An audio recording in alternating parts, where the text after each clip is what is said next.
मैं हूं गुरदीप सिंह। आप देख रहे हो ऑलवेज फाइंड। हम एक ऐसे बच्चे के पास आ गए हैं जिस बच्चे ने 1 लाख बच्चों में से 2000 रैंक प्राप्त किया है। और किस फील्ड में किस चीज़ में रैंक लिया है वो पूरी जानकारी हम वीडियो में देंगे। क्योंकि बच्चे पढ़ाई करते हैं और खेल में किसी भी फील्ड में आगे रहते हैं, तो हमें उनको प्रोत्साहित करना चाहिए। उनकी वीडियो शेयर करके सभी तक बच्चों तक पहुंचानी चाहिए, जिससे सभी बच्चे आगे बढ़ पाए अपने जीवन में। और उसी तरह यह एक बच्चा है, इससे हम जानकारी लेंगे क्या कहते हैं उस बारे में। इस बच्चे की वीडियो अच्छी लगे तो लाइक शेयर जरूर करना, कमेंट करके बच्चे के बारे में भी जरूर बताना। तो हम बच्चे का नाम पूछेंगे। क्या नाम है बेटा आपका? प्रतीक। प्रतीक। नाम है प्रतीक। तो आपने जो रैंक हासिल किया है 1 लाख बच्चों में से 2000, तो वो कितनी पढ़ाई के बाद कैसे हासिल किया है? हम सुबह छः छः बजे उठ जाते थे हाँ हाँ। और कभी कभी 7 भी हो जाता था। अच्छा। उठ के फिर हम 7 से 8 के बीच में हम हमारा ब्रेकफास्ट करते थे और अच्छा। मतलब नहाना वगैरह उसके अंदर हो जाता था। हाँ हाँ। और उसके बाद 8 बजे से लेकर 12 बजे तक फिर हम पढ़ते थे। अच्छा। और बीच में आ जाता था गैप हाँ 1 घंटे का। हम खाना खाते थे उसके अंदर। फिर हम 2 बजे से लेकर 5 बजे तक पढ़ाई करते थे।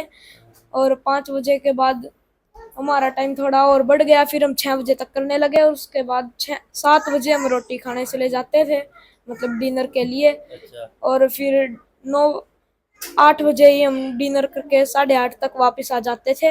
और फिर 10 बजे तक पढ़ाई करके फिर सोते थे। तो मतलब सुबह 6 बजे हम्म, से उठने के बाद रात हाँ को 10 बजे तक पढ़ते थे? हाँ। तो बीच में लंच टाइम भी होता था? हम्म।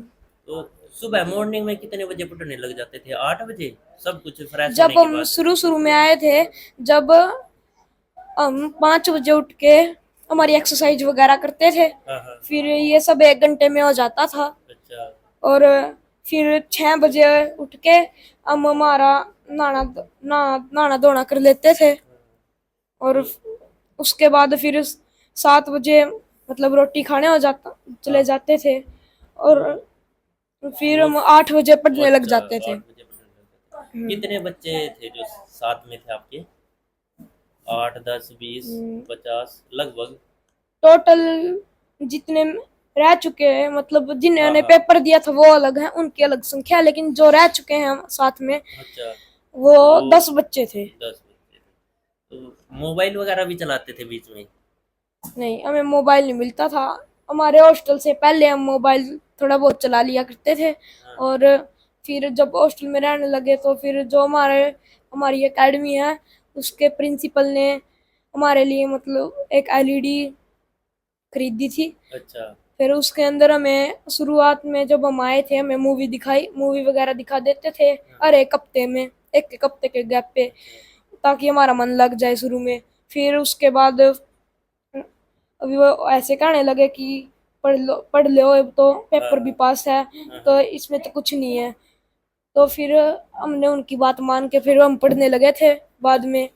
अच्छा, मोबाइल की हाँ जगह वीक में सप्ताह में एक बार एलईडी हाँ। देखने देते थे? और बाद में वो भी मना कर दी थी कि अच्छा। पढ़ लो अब तो। देखो बच्चे ने कितनी अच्छी बात बताई। मोबाइल छोड़ के सिर्फ वीक में एक बार एलईडी टीवी देखते थे।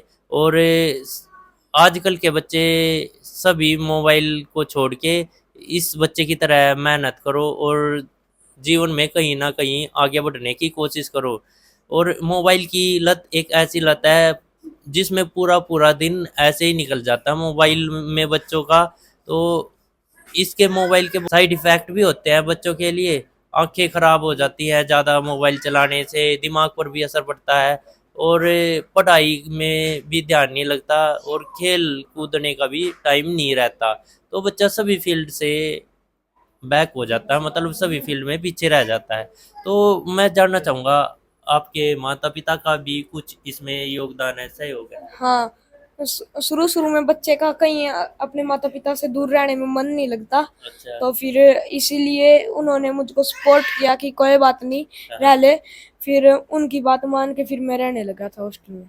अच्छा, मतलब तेरा मन नहीं कर रहा था स्टार्टिंग में जाने हाँ का, हाँ फिर मम्मी पापा ने भेजा और हम्म, उसके बाद तैयारी की। हाँ। तो जो रैंक आपका आया है, उस रैंक के आने के बाद क्या क्या मिला आपको? हमें ये बताया गया है कि तुम्हें अब सैनिक स्कूल के अंदर, अगर तू मतलब मेरा कहीं ऐसे जाते ही मन नहीं लगता, हाँ हाँ। तो फिर थोड़ा सा समय लगता है। अच्छा। तो फिर उन्होंने ऐसे कहा है कि एक बार तू वहाँ पे सैनिक स्कूल में चला जा, हाँ हाँ। फिर जब तू आएगा, जब तब तक तो तेरा मन लग चुका होगा, फिर हम तुझको एक ट्रॉफी देंगे हाँ हाँ। और 5100 रुपए इनाम में देंगे, और कहीं पहाड़ों में ट्रिप ले जाएंगे। अच्छा। अगर और भी कुछ चाहिए तो वो भी दे देंगे। देखो, बच्चे ने 1 लाख बच्चों में 2000 रैंक प्राप्त करने के बाद ना, तो स्कूल के प्रिंसिपल ने भी बोला है कि हम आपको सम्मानित करेंगे, अवार्ड देंगे, ट्रॉफी वगैरह देंगे और बाहर घुमाने के लिए भी लेके जाएंगे। तो बच्चे का रैंक आने के बाद बच्चे का सैनिक स्कूल में एडमिशन हो गया है। तो कौन से सैनिक स्कूल में एडमिशन हुआ आपका? सैनिक स्कूल कुंजपुरा करनाल हरियाणा में। और उसकी काउंसलिंग होती है, कैसे एडमिशन हुआ? राउंड वन, मतलब पहली काउंसलिंग में मेरा नाम आ गया था कि अच्छा। मतलब इस बच्चे का हो गया, और फिर हम एडमिशन कराया है। तो 16 तारीख को उन्होंने ये कहा कि वहाँ पे जाना है, तो सामान वगैरह लेके वहाँ पे 16 तारीख से रहना है, और फिर जब तक छुट्टी होंगी फिर तब तक वहाँ पे। तो मैं आपको एक और चीज बताऊं कि मैं 5वीं कक्षा में था, मैंने छठी के लिए एग्जाम में पेपर दिया था। तो इसलिए टोटल 300 नंबर का होता है, इसमें से मेरे 269 आए थे। तो मैं ये कहूँगा कि ऐसे भी बच्चे हों जो 9th में भी पास करें, मतलब 9th का मुश्किल होता है। अभी मतलब 9th के लेवल तक मैं आया नहीं हूँ, लेकिन मुझे जितना पता है वो बहुत ज्यादा हार्ड होता है। तो अगर बच्चे में टैलेंट हो तो हार्ड वगैरह कुछ नहीं होता, उसको भी आराम से क्लियर कर सकते हैं। मैं अब जाऊंगा तो 6th क्लास में जाऊंगा, और ये इसमें 4 मौके होते हैं पेपर देने के लिए। एक होता है 5th क्लास, फिर 6th क्लास, फिर 8 और 9। तो इन क्लासेस में हम पेपर दे सकते हैं इस स्कूल का। तो इसकी जो काउंसलिंग्स है वो, एक पहली काउंसलिंग होती है मई जून के आसपास, यहीं पे हो जाती है। दूसरी होती है जुलाई में। तो दो से ज्यादा मतलब वो ज्यादा अंदर की बात हो जाएगी। फिर मम्मी पापा अब क्या कहते हैं? आपने 2000 रैंक लेके और इतनी अच्छा परफॉर्मेंस दिखाया, आपका सैनिक स्कूल में एडमिशन हो गया, अब क्या बोलते हैं मम्मी पापा? ऐसे ही कहते हैं कि बस आगे पढ़ता जा। अच्छा, हम हम्म फुल सपोर्ट करेंगे। हम्म, मतलब तू टेंशन वगैरह मत लेना, हाँ। हैं, आराम से पढ़ता जा, कुछ नहीं है। और सैनिक स्कूल में क्या होता है, कुछ वहाँ देखा है? हाँ, वहाँ पे मतलब ऐसा कर देते हैं कि जैसे कई बाहर लेके जाए हुए हैं, जैसे कि हाँ हाँ। वहाँ पे ऐसे ट्रेनिंग भी करते हैं जैसे पहाड़ पे चढ़ना हो, उसके अच्छा। लिए भी वहाँ पे उन्होंने मना रखा है। अच्छा। और जैसे फौजियों की ट्रेनिंग होती है, सैनिकों की ट्रेनिंग होती है, हाँ। उसी तरीके की ट्रेनिंग वहाँ पे भी होती है। अच्छा, तो एक दोनों तरफ से ही, ट्रेनिंग की तरफ से भी पढ़ाई की तरफ से भी बहुत अच्छा परफॉर्मेंस करवाते हैं। हाँ, तो क्या कुछ इंटरेस्ट है वहाँ जाने का, या अब भी मन नहीं है वहाँ जाने का? इंटरेस्ट है। इंटरेस्ट है। हम्म तो मम्मी पापा को क्या कहना चाहोगे? तब वो वीडियो देखेंगे और आपके परफॉर्मेंस से इतना अच्छा है, उनको पता लगेगा हाँ आप चैनल पर लाइव वीडियो में आए हो। जितना मुझे लगता है कि खुश होंगे इसमें। तो सब, हम्म तो और बच्चों को क्या कहोगे जो और बच्चे देख रहे हैं, हाँ, मोबाइल चलाते हैं बहुत ज्यादा? तो मैं उनको यही कहूंगा कि मोबाइल को छोड़ दो, उसके अंदर कुछ नहीं है। हाँ, अपना शिक्षा में भी उतना ही ध्यान दो जितना खेल में लगा रहे हो। ना तो खेल को ज्यादा समय देना, हाँ, हाँ, और मोबाइल को तो देना ही नहीं है। हाँ, और अगर मन करे तो शिक्षा को थोड़ा सा ज्यादा दे सकते हो, लेकिन बहुत ज्यादा नहीं करना। अच्छा। पढ़ाई भी इतनी ज्यादा नहीं करनी, और ना ही खेलना ज्यादा, दोनों बराबर रखने हैं। देखो, बच्चे ने कितनी अच्छी बात बताई है। खेल खेल के साथ पढ़ाई भी जरूरी है, और ये भी नहीं है खेल ज्यादा खेलो और पढ़ाई कम करो, और ये भी नहीं है पढ़ाई ज्यादा करो खेल कम करो।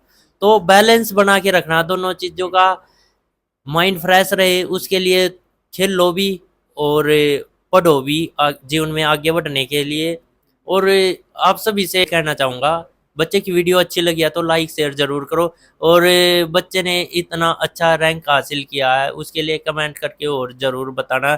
बच्चों को हमें अपने समाज में जो टैलेंटेड बच्चे हैं उनको आगे बढ़ाना चाहिए, क्योंकि उनको देख के ही दूसरे बच्चे शिक्षा लेते हैं। तो रैंक आने के बाद वो आपको एग्जाम में कितने नंबर आए हैं? मेरे 269 है। 269 आए हैं। तो टाइम की क्या कीमत होती है, कुछ उसके बारे में बताना चाहोगे? हाँ, एक एक सेकंड की भी बहुत कीमत होती है। जब पूरा पेपर मैंने कर लिया था फिर बहुत ज्यादा समय बच गया था, तो फिर मैंने चेक करने के बजाय मैं इधर उधर ध्यान में लग गया कि चलो बाहर देख लेते हैं, थोड़ी देर दिमाग फ्रेश हो जाएगा। तो फिर ऐसे करने के बाद लास्ट में 20 सेकंड बची हुई थी, तो फिर मैंने सोचा कोई बात नहीं, एक बार तो चेक कर ही लेते हैं, क्या पता कहीं गड़बड़ भी हो गई हो, जल्दी कर दिया तो फिर मैंने चेक किया तो मेरा एक क्वेश्चन में गड़बड़ थी, तो मैंने वो कर दी। तो मैं यही कहूंगा कि एक एक सेकंड की भी बहुत कीमत है। अपना ये फोन मोबाइल वगैरह टीवी एलईडी ये आपका टाइम वेस्ट करने के लिए है। मतलब ये इससे अच्छा ऐसी, हाँ, ये ऐसी चीज है कि जिन पे जो ऐसा दिमाग पे असर डालती है कि सारी चीजों से पीछे रह जाता हो और किसी चीज पे वो ध्यान नहीं देता, सिर्फ वो ऐसे चाहता है कि मुझको तो बस यही देखना। इससे इस अच्छा तो हाँ, बाहर खेल लो। हाँ, बाहर बाहर खेल सकते हो। और अगर खेलने का मन नहीं है तो पढ़ लो। पढ़ने के बाद थोड़ा सा दिमाग उलझ सा जाता है, तो थोड़ी देर माइंड किताब, फ्रेश हाँ, करिए। किताब थोड़ी सी देर बगल में रख के खेलने चले जाओ, या फिर अपना क्या मनोरंजन कर लो, लेकिन टीवी वगैरह इनमें नहीं करना। फोन। देख, देखो बच्चे ने कितनी अच्छी बात बताई है। बोला एक एक सेकंड की कीमत होती है। तो एग्जाम में इसने बहुत जल्दी एग्जाम सारा कंप्लीट कर दिया, तो फिर इधर उधर बैठ के देख के टाइम पास करने लगा। तो बाद में लास्ट की 20 सेकंड में बच्चे को ध्यान आया कि ओहो, मुझे तो एक बार सारा दोबारा चेक कर लेना ही चाहिए। तो सारा दोबारा चेक किया तो एक क्वेश्चन में गड़बड़ दिखी, तो वो फिर दोबारा करेक्ट किया। और इसी तरह टाइम की बहुत कीमत है भाई, टाइम की वैल्यू है। सभी बच्चों से कहना चाहूँगा, इस बच्चे की तरह ही टैलेंटेड बनो, पढ़ो और जीवन में कहीं ना कहीं कुछ रैंक हासिल करो, कोई अच्छा लेवल हासिल करो, गवर्नमेंट जॉब हासिल करो। तो उसके बाद अपने समाज का हम नाम रोशन कर सकते हैं, अपने माँ बाप का नाम रोशन कर सकते हैं, अपने डिस्ट्रिक्ट का, अपने स्टेट का, अपने देश का नाम रोशन कर सकते हैं। वीडियो अच्छी लगी है तो लाइक शेयर ज़रूर करना। बच्चे के बारे में कमेंट करके बताना क्या कहना चाहोगे, और चैनल की हर अपडेट के लिए चैनल सब्सक्राइब करना।